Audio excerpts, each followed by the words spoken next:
Денес Македонија, Европа и светот се исправени простум пред 9 мај. Денот кој тежи повеќе од сите останати. Денот кој е онолку голем колку што е голема победата над едно незапамтено зло. Тоа е ден кој впечатливо треба да биде врежан во меморијата на сите луѓе кои имаат слободарска и прогресивна перцепција на животот. Минатото, сегашноста и иднината треба и мора да бидат во нераскинлива врска. Минатото, сегашноста и иднината мора да суштествуваат во хармонично едногласие.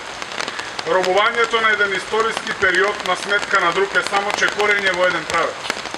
Затоа треба да ги почитуваме настаните и луѓето кои испишале значајни страници од нашата, европската и светската историја. Но искуствата кои произлегуваат од тие страници треба да бидат појдовна точка во креирањето на нашето заедничко утре. Минатото свршено време не треба да биде време на заборавот, но времето идно секако треба да биде императив за сите сегашни и идни генерации. Должна почит кон денот денешен ни наложува да се присетиме на напишаните редови за 9 мај. Па така мора да се знае дека на денешен ден, пред 72 години, со подпишувањето на безусловната капитулација на нацистичка Германија, официјално беше ставен крај на Втората светска војна, во која учествувале 61 земја, со над 2 милиарди жители или 96% од светското население. Безусловната капитулација на Третиот рајх е подпишана во разорнатиот Берлин, само неколку минути по полноќ на 9 мај 1945 година. Во името на врховната германска команда, капитулацијата ја подпишаа фелдмаршалот Вилхелм Кајтел, генералот Ханс Јерген Штумф и адмиралот Ханс Георг фон Фридебург. А од страна на сојузниците договорот го подпишал рускиот маршал Ѓорги Жуков и британскиот генерал Артур Тедер. Со тоа беа запрени крвопролевањата и страдањата од Втората светска војна, во која загинаа над 50 милиони луѓе, од кои дури 20 милиони беа од тогашниот Советски сојуз, а повеќе од 30 милиони беа цивили. Во нацистичките логори беа убиени околу 12 милиони луѓе, од кои половината беа евреи.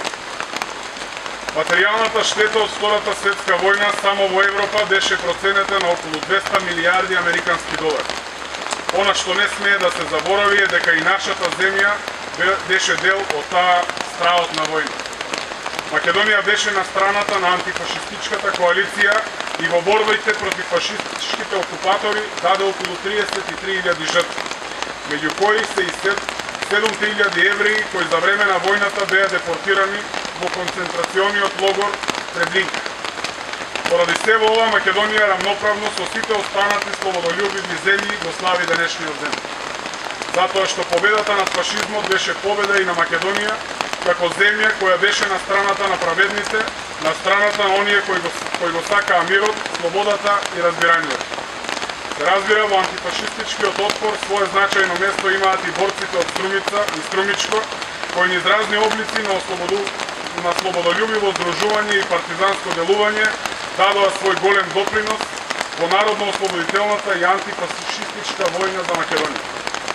Имињата на Благо Јанков Мучев, Герас Цунев, Сандо Масов, Боро Џони, Боро Поцков и останатите нивни истомисленици и соборци го потврдуваат непоколебливиот непокор на струмичани и нивниот стремеж кон изгревот на слободарското сонце.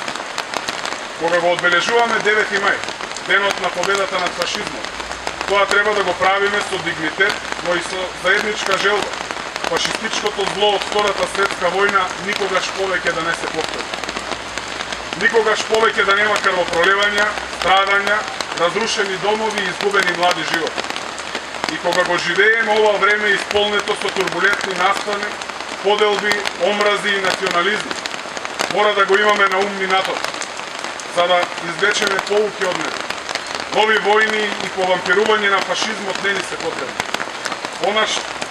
Оние што постоја нека останат во историјата, за да не бидат лекции за ужасите од минатото, за да не бидат предупредување во скицирањето на иднината. Нека ни е честит 9 мај, денот на победата на фашизмот.